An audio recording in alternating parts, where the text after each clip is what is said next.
Bonjour à tous et à toutes. Voilà, bienvenue à ce troisième webinaire de ProSci Europe en français en 2024. Donc, certains me connaissent déjà, donc moi je suis Andrea et je vais vous introduire ce webinaire en attendant que le reste des participants nous rejoignent. Pour ceux qui étaient présents il y a 3 semaines, le 24 mai dernier, nous avons abordé une première fois le modèle ADCAR.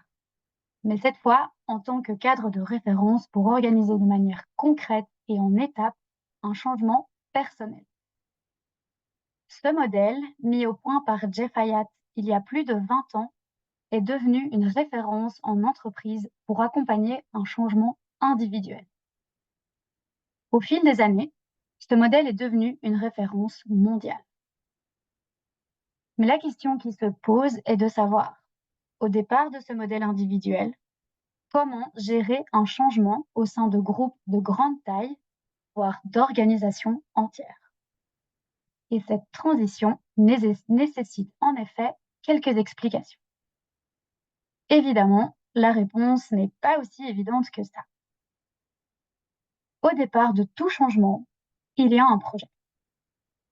Au sein des organisations, les projets sont nombreux et variés. Et en plus, ils ne sont pas tous organisés sur base d'un même modèle. Mais dans tous les cas, c'est au départ du projet lui-même que prend racine l'initiative de conduite du changement organisationnel. Et déjà à ce stade, ADCAR joue un rôle déterminant. Ensuite, se pose naturellement la question du rôle du change manager. En effet, seul, il ou elle serait incapable de gérer un groupe large et encore moins toute une organisation. C'est là que l'idée de constituer une équipe virtuelle, faite de fonctions existantes, intégrant de nouvelles responsabilités, voit le jour. Dans l'activation de ces nouveaux rôles, dans un plan coordonné, ADCAR nous vient en aide encore une fois. Donc, c'est l'ensemble de ces questions qui constituent le sujet du webinaire d'aujourd'hui. Il commencera dans quelques minutes et durera 1 heure et il sera donné en français. Le webinaire d'aujourd'hui sera présenté par Magali Guichard. Magali a rejoint ProSci Europe il y a tout juste 2 mois, mais après 13 ans passés chez Microsoft, dont 8 a dirigé de grandes initiatives de changement sur le terrain en tant que Global Change Manager. Magali est également instructrice avancée chez ProSci et forme des praticiens du changement à notre méthodologie depuis plus d'1 an. Elle est certifiée au programme d'intégration d'Agile et de la conduite du changement, ainsi qu'en neurosciences. Donc voilà, tout au long de la session, vous avez la possibilité de poser des questions. Et alors, comme d'habitude, pour ceux qui ont l'habitude de joindre nos webinaires, c'est moi qui me chargera de récolter les questions et de les soumettre à Magali en fin de présentation.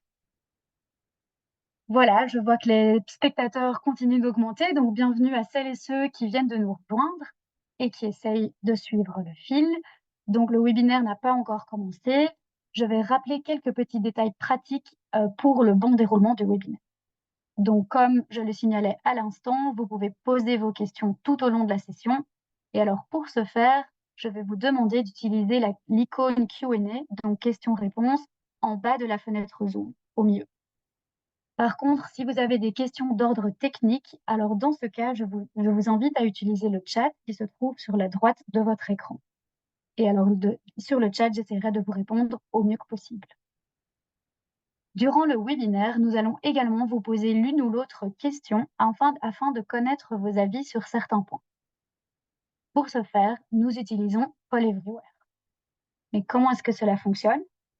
Donc, il vous suffit de vous connecter au site web via www.polyvie.com/webinaire ProSci ou alors de scanner le QR code qui est affiché sur le slide. Et alors ensuite, il vous suffit juste de mettre votre prénom ou un pseudonyme de votre choix. Il est également possible de télécharger l'application Poll Everywhere sur votre mobile à partir de l'App Store d'Apple ou de Google Play et ainsi de rejoindre la room webinaire ProSci. Voilà, pendant que vous vous connectez à Paul et Vie, laissez-moi brièvement vous répéter ce que vous allez apprendre aujourd'hui. Donc, comme je l'ai évoqué en ouverture de session, le passage de la gestion du changement au niveau individuel vers la mise en œuvre d'une action d'accompagnement d'un changement au niveau organisationnel, évidemment, ça ne s'improvise pas. Même si la démarche ne relève pas du parcours de santé, son articulation est faite d'éléments relativement simples à mettre en œuvre. Au sein de ceux-ci, on retrouvera la plupart du temps le modèle ADKAR en filigrane. Aujourd'hui, vous allez comprendre comment s'opère l'application du modèle au départ du niveau individuel vers le niveau collectif et au-delà vers l'ensemble de la méthodologie ProSci. Notre point de départ sera donc le projet à l'origine du changement.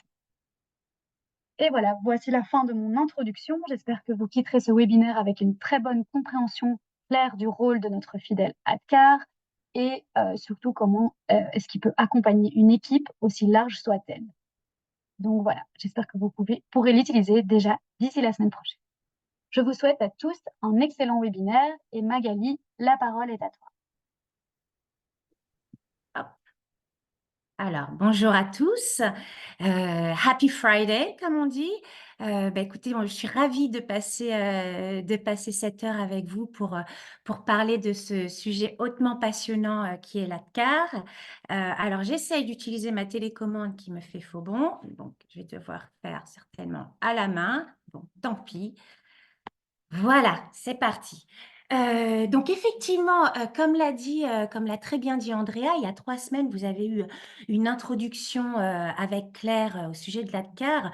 Aujourd'hui, on va essayer pendant cette heure d'explorer un petit peu plus en profondeur ce modèle fondationnel de ProSci. Donc, on va commencer par une citation de Jeff Hayat, donc le fondateur de ProSci et créateur d'ADKAR.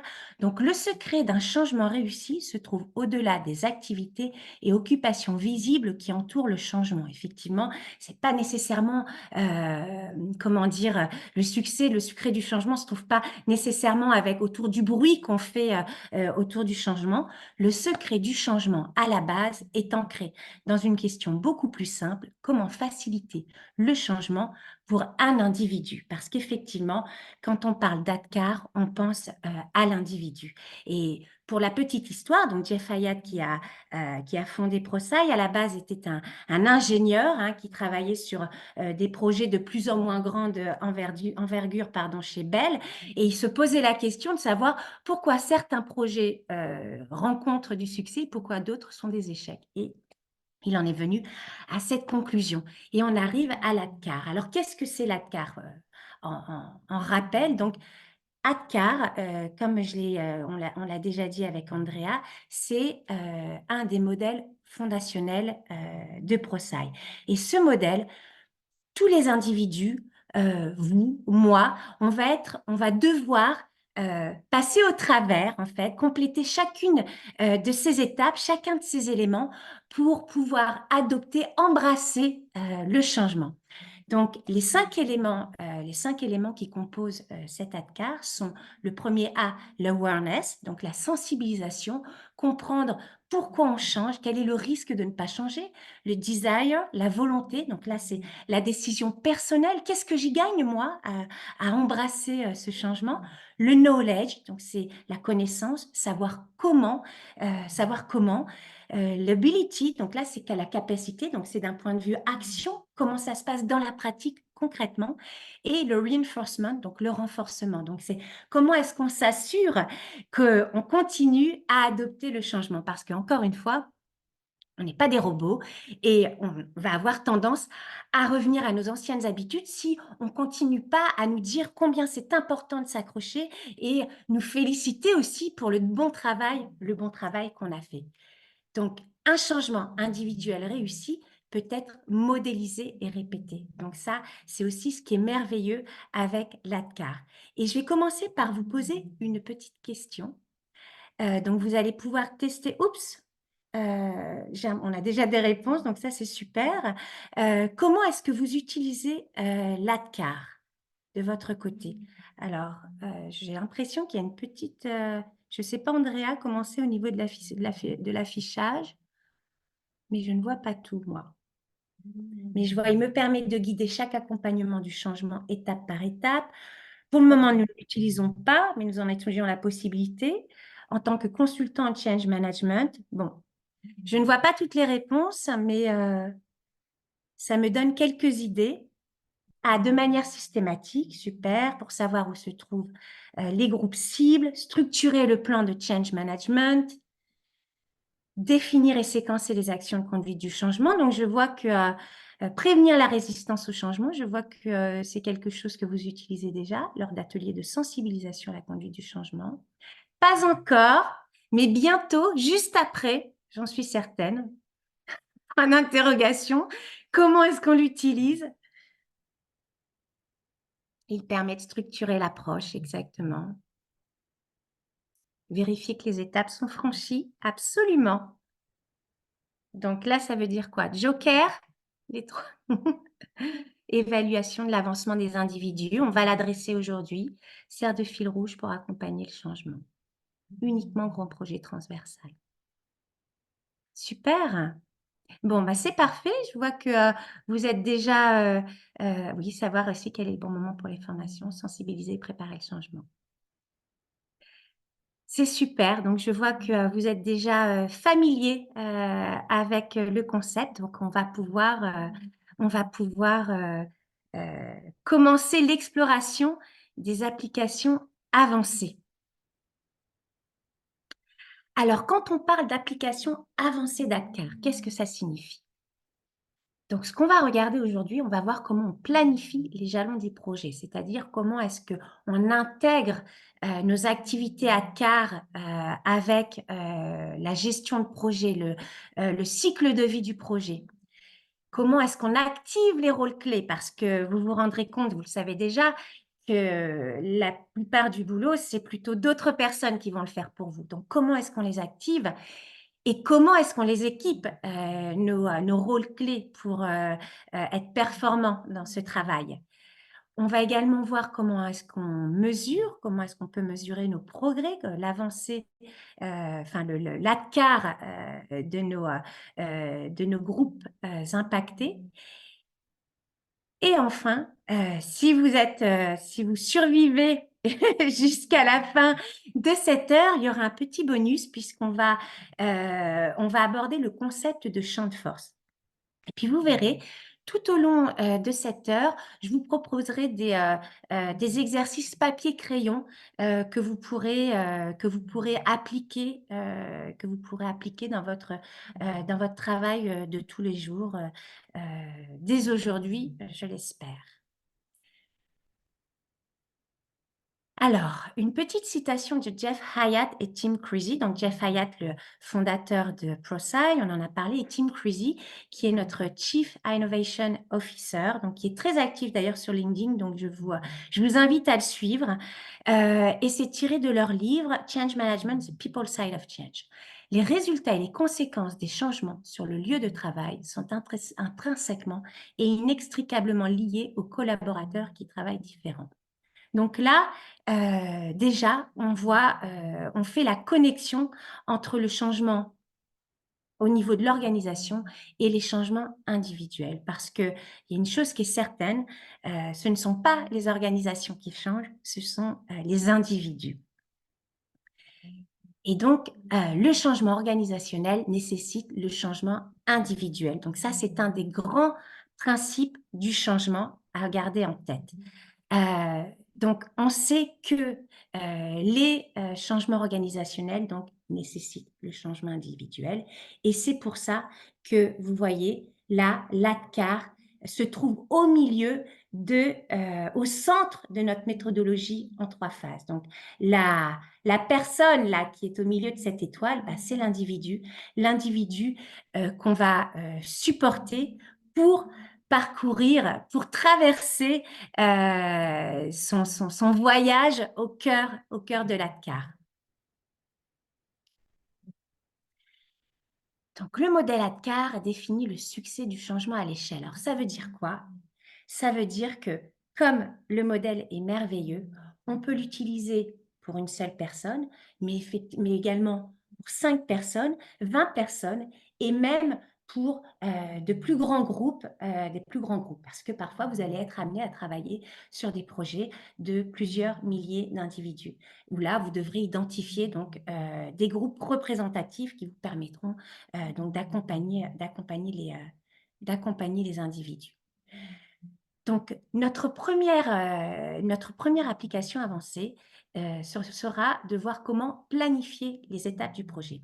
Puis vous allez voir, pour chacune de ces applications, je vais utiliser une image qui va vous permettre de mieux visualiser ce qu'on signifie pour chacune de ces applications.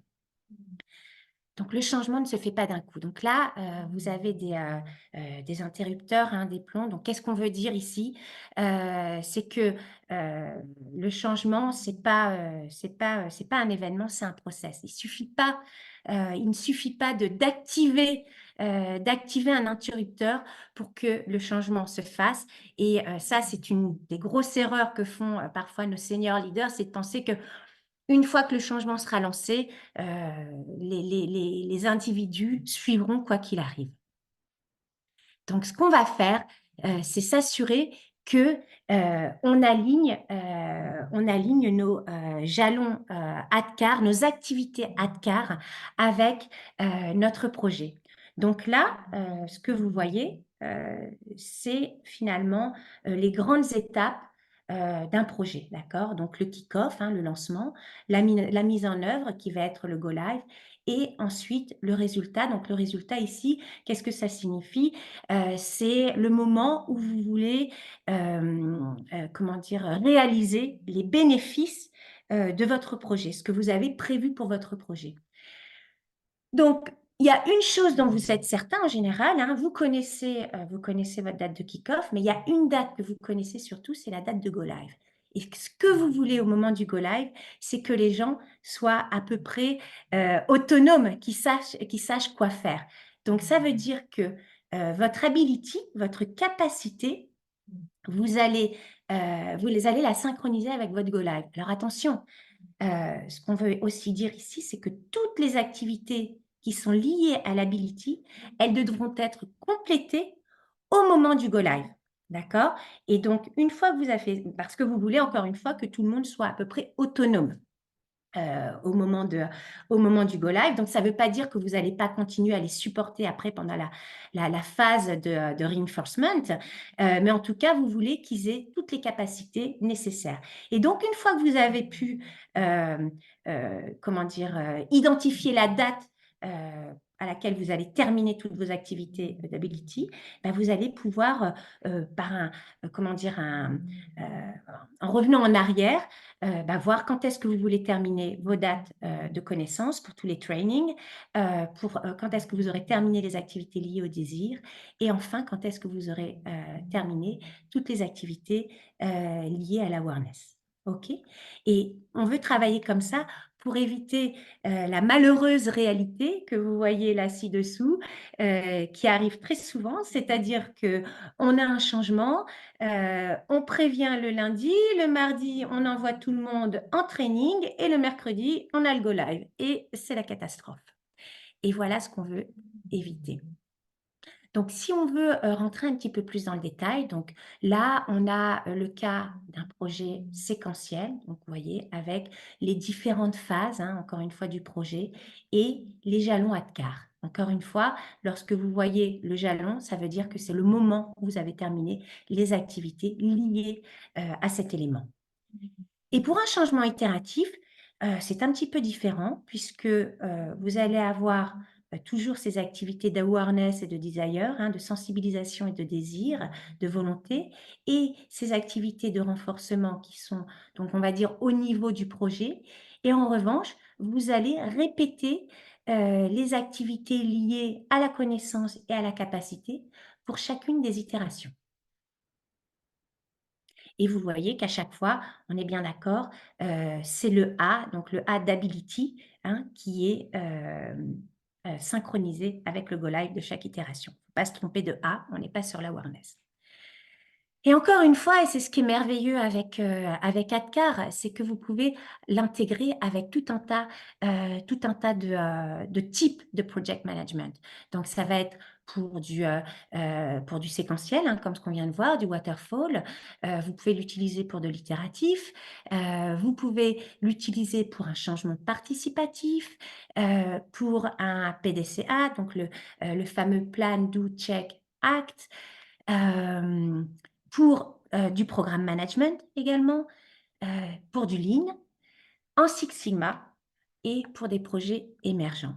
Donc, ce que vous devez retenir de ça, c'est que encore une fois, ça s'adapte. Donc, ça, c'est assez, c'est en ça que c'est pratique et que quoi qu'il arrive, quelle que soit la forme de project management que vous allez utiliser, vous voulez que l'ability soit, comment dire, synchronisée avec les Go Live. Évidemment, le reinforcement, le R, commence une fois que le Go Live est là, une fois que vos individus, que vos groupes impactés sont dans le changement. Et alors, comment est-ce que vous allez capturer ça en termes d'activité? Alors, on a un outil qui est merveilleux qui s'appelle le guide ADKAR. En anglais, ça nous donne des ADKAR Blueprint. Et ce qu'on a l'habitude de dire, c'est que ce guide ADKAR, c'est la colonne vertébrale de votre gestion du changement. Alors là, vous voyez un template qui est assez basique, hein, finalement. Donc, vous voyez que vous allez renseigner ici vos éléments ADKAR. Vous allez identifier la date cible pour la fin de ces activités, pour le moment où ces activités seront complétées. Et puis alors là, vous avez ce qu'on appelle l'arc. Donc, vous avez les activités, c'est-à-dire quelles activités vont faire partie, par exemple, de l'awareness, donc je ne sais pas, un Holland, un email, une vidéo près de présentation. Et puis, vous allez surtout identifier le rôle qui va performer cette activité. Et puis, vous allez également identifier la date à laquelle vous voulez que cette activité se réalise. Donc, cette date-là, elle est différente de la date de jalon, d'accord? Là, c'est la date à laquelle l'activité aura lieu. Et là, c'est la date à laquelle vous souhaitez que toutes les activités soient terminées. Et vous faites ça pour chacun des éléments ADKAR. Donc ça, c'est le fameux papier-crayon. Donc en fait, si vous voulez le faire là sur une feuille pour vous, bah, c'est un peu la même chose, hein. Vous allez identifier vos groupes impactés, les phases de votre projet, les moments pour chaque groupe auquel vous imaginez, enfin vous souhaiteriez que vos éléments ADKAR soient terminés, que vos activités de l'ADKAR, de chaque élément, soient terminées, et puis bah, après, vous listez vos activités. Et ça, c'est quelque chose qu'on propose qu'on explique plus en détail, pardon, dans la formation de 3 jours pour devenir un change practitioner avec des templates particuliers, donc ce qu'on appelle les Canva en français, et puis aussi avec notre outil online qui s'appelle Proxima et qui est très utile pour capturer tous ces éléments. Passons maintenant à la deuxième application avancée, activer les rôles. Et alors là, cette image, c'est une image qu'on présente très souvent chez ProSci et notamment dans le programme dont je viens de parler, le programme de Change Practitioner en 3 jours. Parce que vous, en tant que Change Manager, en tant que Change Practitioner, vous êtes comme le metteur en scène d'une pièce de théâtre. Ça veut dire quoi? C'est que votre rôle, donc vous êtes backstage, votre rôle, ce sera de choisir les bonnes personnes et de les faire briller sur scène. Et c'est un peu la même chose donc pour un projet. Donc, on va avoir 2 types de rôles clés. On va avoir les rôles facilitateurs avec le change manager, le praticien du changement et le chef de projet. Donc, vous, encore une fois, le change manager, vous êtes backstage, vous allez apporter la structure, vous allez activer les rôles et vous allez équiper les rôles. Et alors, quels sont les autres rôles clés? Ce sont ce qu'on appelle les rôles face aux individus. Alors là, on a 2 rôles clés et qui sont vraiment indispensables, donc j'insiste là-dessus. C'est le sponsor. Donc le sponsor, lui, il autorise le changement, il est responsable des résultats. Donc c'est lui, en fait, qui a décidé du changement, hein, qui l'a, comment dire? Qui l'a initié. Et puis on a les responsables d'équipe, les people managers, les supervisors. Alors eux, ils sont fondamentaux également puisqu'ils vont soutenir les membres d'équipe, de leur parcours, dans leur parcours de changement. Et alors, pourquoi est-ce qu'on a des rôles facilitateurs et des rôles face aux individus? Pourquoi c'est pas le change manager qui est face aux individus? Parce que tout simplement, en tant que change manager, on n'a pas l'autorité sur les gens, on n'a pas l'influence, donc les gens, ils ne veulent pas entendre parler de nous. Et si on envoie des mails, si on demande aux gens de faire, aux individus, aux groupes impactés, de faire quelque chose, ils ne vont pas le faire, alors qu'ils vont écouter le sponsor et le responsable d'équipe. Donc comment après on s'assure, que nos sponsors et nos responsables d'équipe sont prêts? Et oui, parce que, c'est du boulot quand même. Donc on va s'assurer qu'ils sont capables de remplir ce rôle de gestion du changement et pour ça, eh ben, on a besoin de leur faire passer, un ADKAR en fait. Donc c'est quoi cet ADKAR? C'est pas l'ADKAR face au changement, c'est l'ADKAR face à leur aptitude à remplir un rôle de gestion du changement. Donc, l'awareness, ce sera donc la sensibilisation aux besoins de gestion du changement, parce qu'ils doivent quand même y adhérer à la base. Ensuite, le dit, la volonté, ce sera de participer à la gestion du changement et de la soutenir. Ensuite, la connaissance de comment faire pour remplir ce rôle de gestion du changement. La capacité à changement parce qu'on peut savoir comment, mais après, dans la pratique, il faut pouvoir y aller. Et enfin, le reinforcement, donc continuer à remplir le rôle du changement, le rôle de gestion du changement, même après le go live. Donc, parlons d'abord du sponsor. Alors, c'est quoi le rôle du sponsor? Donc, on parle de réaliser les ABC, les ABC pour mener au succès. Parce qu'effectivement, le rôle de sponsor, c'est pas seulement de signer les chèques et les chartes. Le rôle du sponsor, ça va être pardon, de participer activement et visiblement tout au long du projet. Donc, c'est le premier A du ABC. Donc, qu'est-ce que ça veut dire? Ça veut dire qu'on n'attend pas qu'il pointe le bout de son nez seulement au moment du kick-off du projet. On veut qu'il soit là tout au long du projet et encore après le go live pour toutes les réunions importantes, tous les steering committees au cours duquel il faudra qu'ils prennent des décisions, qui résolvent des problèmes et qui soient actifs aussi actifs et visibles devant les individus, les employés qui sont impactés. Donc ça, c'est très important qu'ils le prennent en compte. Le B, il va devoir bâtir une coalition de sponsors parce que le sponsor, effectivement, il initie le changement, on va devoir l'utiliser pour ça, il va devoir communiquer, mais il ne va pas pouvoir tout faire tout seul. Donc, il va falloir que d'autres sponsors, d'autres managers puissent l'aider. Et ça, on a besoin de lui pour embarquer d'autres sponsors et d'autres managers. Et enfin, il va devoir communiquer directement avec les employés. Donc là, ça va être participer à un all hands, ça va être venir les 5 premières minutes d'un training pour réexpliquer pourquoi il est important de s'investir dans le changement. Ça va être, d'envoyer un mail. Donc voilà, c'est très important qu'on le voit, qu'il soit actif, visible, qu'il embarque le reste du management avec lui et qu'il communique. Donc, j'ai une question pour vous. À votre avis, qu'est-ce qui, comment dire, d'un point de vue ADKAR, quel va être le point de blocage de ces sponsors pour pouvoir, euh, exécuter ce rôle de sponsor dans le change management?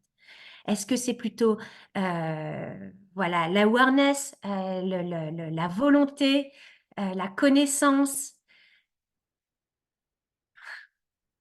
Bon, je ne vois pas toutes les réponses. J'ai encore un petit problème d'affichage. Est-ce que c'est l'ability? Est-ce que c'est le reinforcement? Là, on voit des pourcentages qui augmentent et qui diminuent. Mais pas sur les 5 éléments, ou je suis la seule à ne voir que 3 éléments? Et si tu cliques sur See More, est-ce que ça va se Si je rapetisser? clique sur Non. ciment, je vais changer de slide. Ok, attends, alors Bon, c'est les problèmes de la technique. Bon, en tout cas, je vois qu'il y a une grosse inclination pour la sensibilisation et ce n'est pas la sensibilisation. Et je vais vous expliquer pourquoi.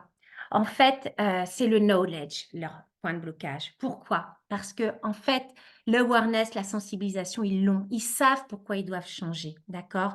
Puisque c'est eux qui initient le changement. Ils ont aussi la volonté. Et ça, c'est basé sur nos recherches, hein, d'accord? C'est pas quelque chose qu'on a inventé. Ils ont la volonté d'aider et de remplir ce rôle. Parce qu'encore une fois, ils veulent que ça fonctionne. En revanche, ils ne savent pas comment faire. Ils ne savent pas comment faire parce qu'ils ne sont pas habitués. Parce que là, on ne leur demande pas des décisions, on leur demande des actions. Et voyez cette citation d'un ancien dirigeant d'une entreprise de télécommunications. Vous savez quelles équipes ont obtenu le meilleur sponsorship de ma part? Celles qui m'ont dit exactement ce qu'elles voulaient que je fasse. Et c'est exactement ce qu'on va faire. On va les former à ce rôle pour tirer le meilleur d'eux et s'assurer que nous sommes successful. Et j'en profite pour dire qu'il est très, très important de travailler avec le sponsor parce que recherche après recherche, étude après étude, depuis 98, donc la première étude, jusqu'à la dernière étude 2023, le sponsor est toujours le premier top contributeur au succès pour un projet, d'accord? En fonction des années, les facteurs ont pu changer. Le sponsor reste toujours le premier contributeur du succès. Donc, très important de pouvoir bien travailler avec lui. Si on s'intéresse maintenant au rôle du responsable d'équipe, au people manager, donc là, on explique que les rôles qu'ils doivent remplir, c'est ce qu'on appelle le Clark. Alors, vous avez une petite analogie là dans l'image. Bon, c'est pas tout à fait la même orthographe. Bon, j'espère que ça vous fait penser à Superman parce que c'est ce qu'on veut. Et c'est un reminder hein, pour le Clark, hein, pour Clark Kent. Et pourquoi c'est des Superman, nos people managers? Parce qu'ils sont déjà débordés. Ils sont déjà débordés et on va leur demander en plus de remplir 5 nouveaux rôles. Donc, c'est pour ça qu'il faudra bien les accompagner. On veut que ce soit des communicateurs qui communiquent directement avec leurs équipes.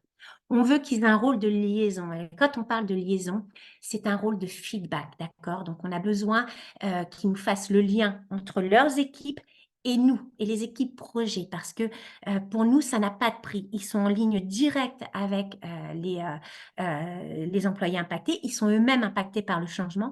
Donc, ils ont une tonne de feedback à nous faire. Et donc, ça, on est très preneurs. C'est très important pour nous. On a besoin qu'ils soient ambassadeurs du changement, qu'ils supportent le changement, parce que les employés vont les suivre. On a également besoin qu'ils puissent gérer les résistances, parce qu'encore une fois, ils sont en ligne directe, ils vont pouvoir les identifier. Donc, comment est-ce qu'ils font pour les gérer? Et enfin, il faut que ce soit des coachs. Il va falloir qu'ils supportent leurs employés, qu'ils supportent les employés au travers du nouvel environnement. J'ai la même question pour vous que pour les sponsors. À votre avis, quel est leur point de blocage, donc au niveau de l'ADCAR, pour remplir ce rôle de Clark? J'ai le même problème d'affichage, la volonté.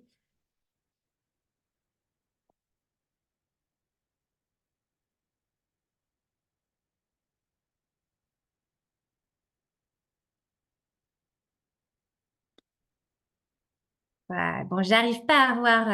Je vois. J'arrive. Si tu veux, Ouais. moi, je les vois et c'est Ah, capacité qui est le plus sélectionné. Ouais, ah, d'accord, la capacité. capacité. Bon, alors non. Le point de blocage pour les people managers, c'est le desire. Et en fait, alors pourquoi le desire? Alors vous voyez qu'en fait, les people managers, ils ont un double ADCAR. Parce que comme je l'ai dit tout à l'heure, ils sont aussi impactés par le changement. Donc, ils ont un ADCAR vis-à-vis du changement, c'est-à-dire leur envie de changer. Et souvent, le desire, ça bloque parce qu'ils n'ont pas le temps, ils n'ont pas le temps. Et puis, ils ont du coup ce problème de desire également, cet ADKAR. Ils ont un ADKAR aussi pour remplir efficacement leur rôle de manager, donc Clark pour le changement. C'est toujours la même chose. Les people managers, ils ont peu de temps et donc pour eux, c'est too much. Donc, c'est un souci parce que, encore une fois, les people managers, tout comme les sponsors, sont très, très importants parce qu'ils sont en ligne directe avec les employés. Et si vous n'avez pas les people managers dans la poche, si vous n'arrivez pas à les embarquer avec vous, enfin, le succès est vraiment mis à mal. Donc, dans ces cas-là, ce qu'il faut, c'est vraiment expliquer le What's in it for me, tirer parti du leadership éventuellement. Donc là-dessus, comment est-ce qu'on les active? Puisque vous avez vu que pour le sponsor, on va avoir le knowledge qui va être le point de blocage. Pour le desire, pour le people manager, ça va être le desire. Alors, quelle tactique on met en place pour activer ces points de blocage? Alors, voilà, ça c'est un template d'un exercice qu'on appelle papier-crayon. Donc, c'est assez simple, hein. Vous avez donc vos rôles principaux qui vont vous aider pour votre gestion du changement. Donc, les rôles principaux, donc le sponsor principal, les managers d'équipe, chef de projet, praticien du changement. Donc, ça, c'est les rôles clés hein, qu'on a vus tout à l'heure. Et puis, vous allez éventuellement avoir des rôles complémentaires. Vous allez donc les nommer, les identifier avec leurs initiales. Vous allez réaliser leur ADKAR, hein, donc ça c'est quelque chose que vous allez faire au travers d'interviews, de surveys, de discussions, hein, c'est comme ça que vous pouvez identifier le point de blocage que vous allez surligner ici. Et puis vous allez essayer d'identifier des tactiques d'activation. Qu'est-ce qu'on fait pour débloquer ce barrier point? Et c'est comme ça que vous allez pouvoir les activer. Donc ça, c'est aussi quelque chose qui est adressé beaucoup plus en détail dans le programme de 3 jours pour devenir praticien du changement, Change Practitioner, avec des templates qui sont fournis. Et puis, toujours l'outil Proxima Online qui vous donne voilà, une bonne vue de vos rôles, où vous en êtes et des tactiques que vous pouvez mettre en place. Donc, une fois qu'on a vu comment les activer, on va voir comment les équiper maintenant. Donc, comment est-ce qu'on équipe nos managers et nos leaders? Donc, on a une petite analogie ici. Donc là, vous voyez des forêts hein, d'une perceuse, parce que en fait, on n'achète pas une perceuse. On achète un trou. Ce qu'on veut, c'est que le travail soit fait. Et vous pouvez absolument utiliser ADKAR comme un outil qui va introduire le concept et l'application pour vos sponsors et people managers. Donc, à quoi ça va nous servir? Ça va leur permettre de, internaliser ADKAR pour traiter leur propre vision des changements, utiliser ADKAR dans les discussions pour coacher, gérer les résistances et identifier et supprimer les points de blocage parce que typiquement, ils vont en découvrir, ils vont en identifier. Alors, imaginons, ça c'est l'image qu'on a vue tout à l'heure, que vous êtes le people manager, le manager d'une équipe de 5 personnes. Vous allez voir que c'est pas si simple et c'est pour ça que c'est très important d'avoir nos people managers ici. Pardon. Donc, imaginez, vous avez vos 5 personnes et puis encore une fois, je vous l'ai dit, on n'est pas des robots, on est des humains et donc ce n'est pas aussi linéaire que ce qu'on voudrait. Donc, par exemple, là, on a Kavita. Donc, Kavita, elle commence relativement tôt son awareness, mais on voit qu'elle est un peu bloquée au niveau du knowledge. Donc, il va falloir que nos people managers ils puissent l'accompagner, ils puissent la supporter. Alors, elle peut être bloquée au niveau du knowledge pour différentes raisons. Non, c'est pas du knowledge, pardon. C'est au niveau de l'habilité Kitty, pardon. Bon, elle peut avoir des difficultés parce qu'elle était très habituée à l'ancien outil, à l'ancien environnement, donc il va vraiment falloir la supporter pendant plus longtemps. Et puis, bah, on va avoir Raïm qui, lui, va commencer un peu plus tard, donc peut-être parce qu'il a intégré l'équipe plus tard, donc il va falloir être certain qu'il puisse rattraper son retard. Idem pour Grace, qui là a plus de difficultés pour le knowledge. Alors, est-ce que c'est parce qu'elle n'a pas eu le temps d'aller en training, etc., etc. Alana, qui a rejoint l'équipe un peu plus tard, qui vient d'être recrutée, qui était peut-être en congé maternité, etc., etc. Donc, c'est pour ça que c'est important d'avoir nos people managers capables de réaliser cet exercice et qu'ils aient ça en tête surtout. Donc, vous pouvez leur fournir ce type de modèle pour les aider. Donc, ça, c'est le modèle, un résumé du modèle ADKAR en une page, avec donc les 5 éléments, leur définition, et puis ce que vous entendrez dans les discussions que vous aurez. Je comprends pourquoi j'ai décidé que, à l'inverse, si ça ne fonctionne pas, enfin, si la personne est toujours bloquée dans un de ces éléments, pour l'awareness, vous entendrez plutôt « je ne comprends pas pourquoi ». Ou pour le desire, je ne souhaite pas, je ne veux pas. Et puis voilà quelques idées de déclencheurs pour débloquer ces éléments. Et ça, ce sont des outils que vous pouvez leur donner pour pouvoir justement travailler avec chacun de leurs employés. Et encore une fois, la résistance, c'est quelque chose qu'on adresse en gestion pendant le programme de 3 jours, qu'on adresse pendant le programme de 3 jours pour devenir Change Practitioner, et qu'on utilise également avec notre outil online Proxima. Alors maintenant, comment est-ce que ça se passe? Une fois qu'on a fait nos premières analyses ADKAR, comment est-ce qu'on s'assure que tout va bien? Donc ici, notre analogie, c'est un stéthoscope. Pourquoi? Parce que ce qu'on veut, et c'est aussi l'objet de l'ADKAR, c'est avoir un pulse, une pulsation tout au long du cycle de vie de notre projet. Donc c'est ce qu'on veut en fait, s'assurer que tout au long du cycle de vie, les gens continuent à bien passer d'un élément à un autre. Parce qu'encore une fois, on n'est pas des robots, je préfère le dire, ça n'est pas linéaire. Et on a nos contradictions, nos histoires personnelles, et on peut parfois revenir en arrière. Donc, comment est-ce qu'on évalue les scores ADKAR? Donc là, on a nos jalons ADKAR et nos jalons évalués, d'accord?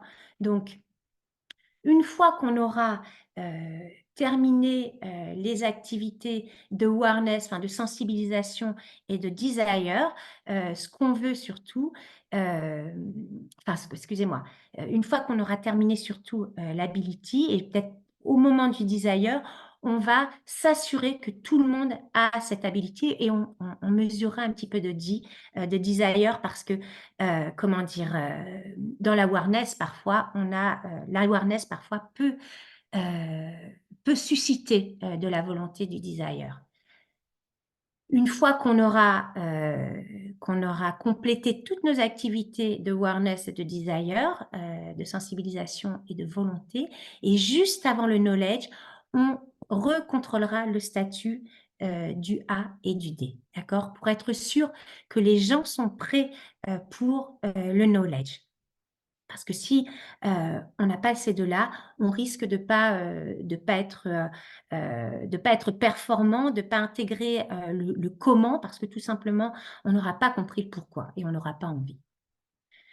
De la même façon, avant la mise en œuvre, on veut s'assurer effectivement que le knowledge et l'ability sont complétés, mais on veut s'assurer aussi que l'awareness et le desire sont toujours là. Parce que comme je vous l'ai dit tout à l'heure, on peut revenir en arrière. Et par exemple, il peut arriver qu'on ait tout à fait l'awareness et le desire, et qu'une fois qu'on a fait les trainings, on se rende compte que ça ne correspond pas du tout à ce qu'on voulait, et donc on n'a plus du tout envie, et on retourne, notre barrier point, notre point de blocage redevient le desire. Donc c'est pour ça, on ne veut oublier personne, on veut être sûr que tout le monde est toujours dans le train avec nous, donc on mesure les cadres. Et enfin, après la mise en œuvre, on s'assurera que tous les éléments de l'ADCAR sont toujours au vert. Voilà. Donc, on n'a pas vraiment de celui-ci, on n'a pas vraiment de papier crayon à vous fournir ici parce que c'est un petit peu plus complexe, c'est un petit peu plus complexe à réaliser. Donc, il faudra faire attention, à la façon dont vous approchez cela, pour votre projet. En revanche, bon, pour information, c'est un des outils qu'on a dans notre outil Proxima pour s'assurer que qu'on peut, comment dire, mesurer finalement notre performance tout au long du projet et la façon dont se positionnent les gens dans leur ADCAR. Il nous reste un quart d'heure. J'espère que je n'ai perdu personne, que vous êtes toujours là, que vous avez survécu à toutes ces informations. Donc, si c'est ça, c'est super. On a ce petit bonus pour vous qui est le concept des champs de force. Alors, qu'est-ce que c'est que le concept des champs de force? Donc, ça, c'est quelque chose qui a été introduit par un monsieur qui s'appelle Kurt Lewin. Donc, il a introduit ça dans les années 50, en 1951, pour être très, très précise. Donc, lui, en fait, ce qu'il a identifié, c'est que les champs de force sont donc des forces qui peuvent soit être des moteurs pour une situation ou un système, soit des freins. Et si on décide de l'appliquer à la CAR, ce sont des moteurs qui peuvent rendre le changement plus facile. Donc, ce sont des forces qui vont aider les individus à s'engager et à participer activement au changement. À l'inverse, les freins, c'est ce qui va rendre le changement le plus difficile et c'est ce qui va contrebalancer les forces motrices dont on vient de parler et qui conduisent à l'évitement ou à la résistance au changement. Alors, pour être un petit peu plus concrète, parce que c'est peut-être un petit peu trop conceptuel, un peu abstrait, bon là, on a ce schéma qui a l'air un petit peu, qui est un peu chargé, mais on vous explique selon, comment dire, les éléments de l'ADCAR, les questions qu'on peut se poser. Et c'est intéressant de le faire parce que ces moteurs et ces freins, c'est des choses sur lesquelles vous allez pouvoir vous reposer ou que vous allez pouvoir identifier en avance pour pouvoir les contrer et pour être plus efficace. Donc, par exemple, la question qu'on peut se poser pour l'awareness d'un point de vue moteur, donc ce qui va favoriser le changement, comment pouvons-nous surmonter les forces qui freinent la prise de conscience, d'accord? Et d'un point de vue frein, quels sont les principaux obstacles à la prise de conscience de la nécessité de changer? Pour le desire, comment pouvons-nous surmonter les forces qui freinent la volonté? Quels sont les principaux obstacles à la volonté de changer et ainsi de suite. Et je vais vous donner un exemple plus concret. Donc ça, c'est quelque chose qui avait été réalisé pendant un webinaire ProSci. Et l'objectif, donc ça avait été réalisé au tout début de la pandémie qu'on a eue en 2020. Et la question qu'on se posait, en fait, c'était de savoir comment être un excellent travailleur à distance. Donc ça, c'est ce qu'on avait complété de façon interactive. Et donc, vous aviez là les principales forces de résistance qu'on voyait et comment est-ce qu'on pouvait surmonter ces résistances. Donc, par exemple, pour la sensibilisation, les forces de résistance, c'était la mauvaise information, les distractions aussi, la surcharge d'informations, les incertitudes sur le changement et sa durée, la peur évidemment, on se rappelle tous comment on se sentait à cette époque-là, le manque de confiance. Et puis à l'inverse, comment est-ce qu'on faisait pour contrer cela? Par la communication, donc beaucoup de communication, des contacts individuels réguliers, le partage des plans et des points de vue. Donc, n'hésitez pas à faire un screenshot hein, pour vous donner un exemple et voir comment ça marche. Et puis, Andrea, pardon, je suis allée un peu trop vite. Andrea va vous envoyer dans le chat le template, le Canva. Comme ça, vous pourrez vous exercer de votre côté et l'utiliser pour vos changements. Et vous verrez que c'est très, très intéressant à faire. Et surtout, c'est vraiment un time saver, notamment au niveau des résistances, de pouvoir les identifier dès le démarrage. Parce que vous allez penser à des choses en avance, vous allez pouvoir les contrer et surtout elles vont pas, vous aurez peut-être plus nécessairement à les contrer une fois que le changement sera là.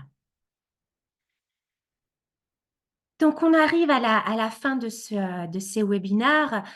Donc pour rappel, on a vu aujourd'hui comment est-ce qu'on planifiait les jalons, du projet, donc comment est-ce qu'on intégrait, nos jalons ADKAR, nos activités ADKAR, dans le cycle de vie, du projet. Comment est-ce qu'on activait nos rôles clés, hein, nos sponsors, nos people managers? Comment, est-ce qu'on les équipe également? Parce que, on veut être sûr qu'ils soient performants. On a vu quand et comment mesurer ADKAR tout au long, du cycle de vie du projet. Et enfin, on vient de voir, comment analyser les champs de force. Donc on a étudié, ce concept de champ de force. Donc Andrea, je vais me tourner vers toi. Est-ce qu'on a des questions? Oui, alors plusieurs questions ont été posées. La première est: comment pouvez-vous stimuler le D d'ADKAR quand il n'y a pas suffisamment d'avantages concrets pour les employés? Alors ça, c'est une très bonne question qui revient tout le temps parce que, bon, la résistance, d'ailleurs dans les, comment dire? Dans les, certifications de 3 jours, c'est un des sujets qui, prend le plus de temps parce que c'est là qu'il y a le plus de questions. Parce que là, c'est vraiment, on est d'accord, le What's in it for me, le desire, c'est vraiment, une décision personnelle. Donc déjà, la première chose, il y a pas de formule magique. On est d'accord? On parle d'humain, encore une fois, et il est possible parfois, enfin, vous ne pouvez pas forcer quelqu'un à changer, déjà, et il est possible parfois que, vous ne puissiez pas faire changer une personne, d'accord? Ce qu'il faut surtout, c'est que ce ne soit pas une personne trop moteur. Bon, quand vous identifiez des personnes comme ça qui ne veulent pas changer parce qu'elles n'ont pas, de What's in it for me, la première chose à faire, c'est vraiment de communiquer, fréquemment et de façon très transparente. Donc communiquer fréquemment, donc bien expliquer le pourquoi et de façon transparente, ça veut dire quoi? C'est ne pas essayer de cacher la vérité, d'accord? Ne pas essayer de cacher, les côtés négatifs, d'un projet parce que les gens sont pas idiots.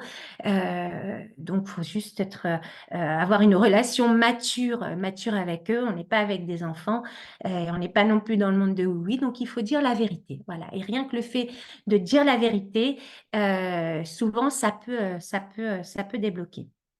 Il y a autre chose qui peut aussi avoir un impact. Donc, on parle de What's in it for me. On peut aussi parler de What's in it for us. Donc, qu'est-ce que ça change pour nous? Qu'est-ce que nous y gagnons? Pourquoi c'est... Alors, qu'est-ce que ça veut dire là? Ça veut dire essayer de mettre en avant l'intérêt général, d'accord? Ce que ça apporte à l'organisation. Parce que si ça apporte des choses positives à l'organisation, potentiellement, à un moment donné, ça nous apportera des choses positives. Et parfois, bah, l'intérêt général peut aussi déclencher le désir. Et puis aussi, il y a quelque chose qui est très utile, qui est, je dirais, très, très basique hein, au final, parce qu'encore une fois, on est humain, c'est de discuter, de multiplier les opportunités d'exprimer en fait son mécontentement, ses craintes, nos points de résistance, d'accord?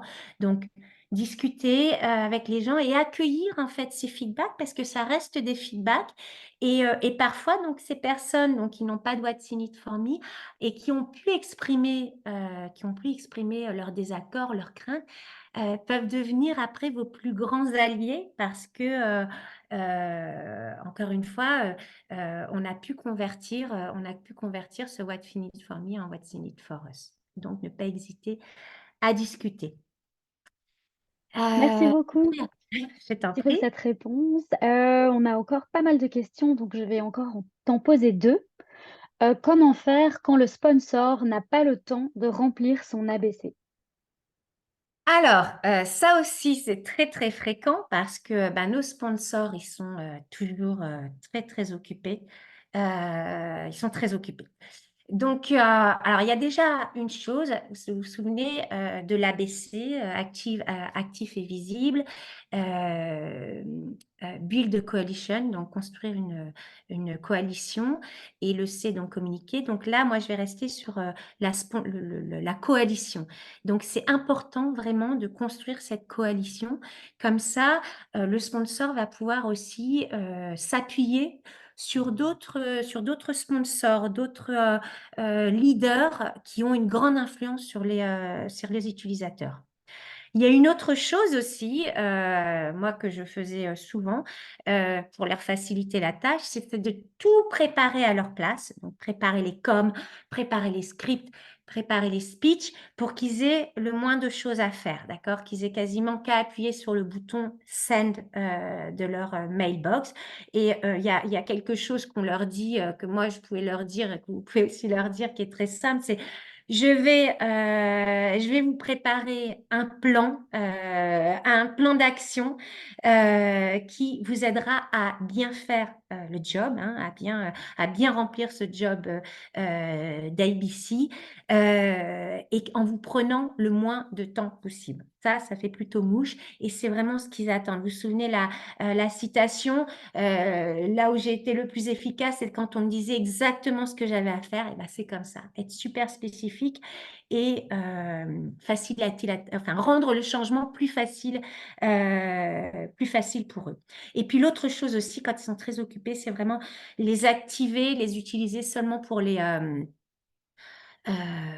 activités très, très critiques, d'accord? Donc essayer de prioriser au maximum et les actionner uniquement pour les activités, qui sont, fondamentales et qui auront le plus d'impact. Merci beaucoup.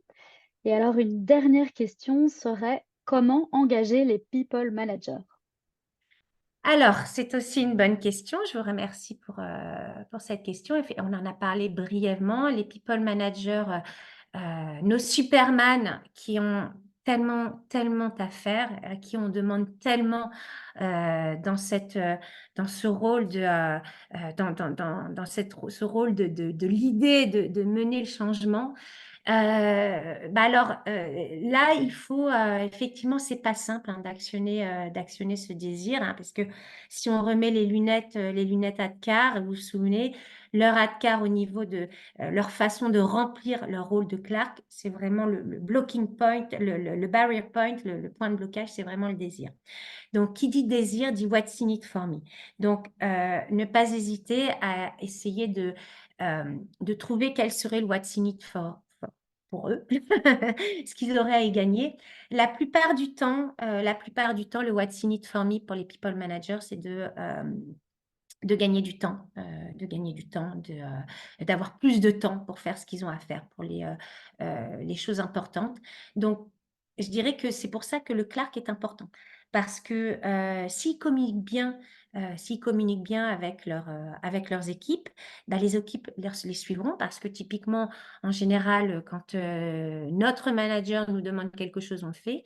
Donc, s'ils communiquent bien, les équipes vont suivre et là, il y aura moins de résistance. Donc ça, c'est un gain de temps, non négligeable et de la même façon, s'ils sont les ambassadeurs du changement, hein, vous vous souvenez, le A du Clark, s'ils sont de bons avocats du changement et ben, c'est pareil, il y aura moins de résistance et ça va leur permettre de gagner du temps.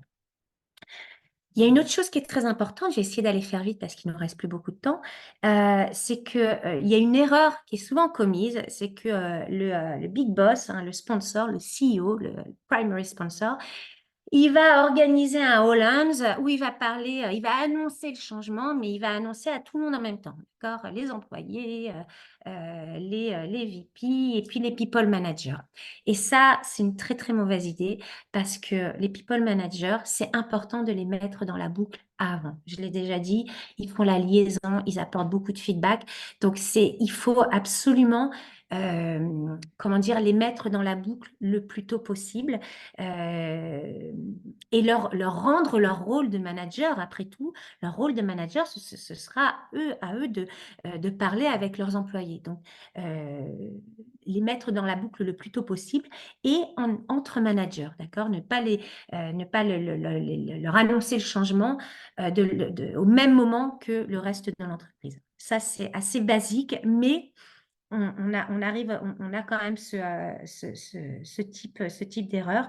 Et une autre chose, c'est que pendant cette réunion, pendant que le sponsor, le primary sponsor, le VP parle au people manager, c'est vraiment essayer de les rendre accountable, enfin, responsables de mener le changement au sein de leur équipe. Donc vraiment, encore une fois, leur rendre ce rôle de manager, en leur disant, ben voilà, c'est une mission qu'on vous donne.